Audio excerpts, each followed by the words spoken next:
Hey everyone, Chuck here. Hope you're having a wonderful day here. In this video, we're going to look at the concept of the push-pull boundary line here. So let's share screen and we'll talk about how this operates.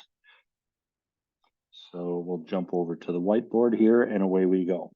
So I'm going to put this horizontal line across here, and this is from raw materials all the way out to the customer on the right side. And I'm just going to arbitrarily put a line here and say this is the push-pull boundary. So question then comes up is, okay, great. What does that mean? Push means we're going to push in anticipation of a future demand versus pull in response. And the boundary is where that line is, which I put right up on top here. So let me read to you real quick here what I wrote down from the definitions that we run across here. Point in a supply chain or internally where we place inventory as the decoupler or accommodator between traditional planning, where we push demand out to the supply chain in anticipation versus pulling in response to actual demand. So let me give you an example here. Let's say this boundary here, excuse me, is our raw material. And I'm going to put to the left of it here a make to order product. Now, this is just one example here. Typically make to order, we don't wait. We don't do anything until we get the demand from the customer, and then we might order raw material take care of that customer order, then build it and ship it. So we may have a situation. I'm going to write this on the left here. We're going to have demand from January through December, maybe 1,000 in January.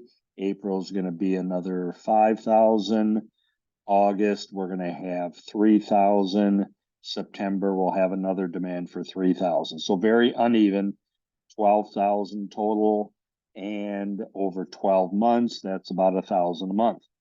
So what we might do is we decide to build 1,000 a month. We're going to put it in stock.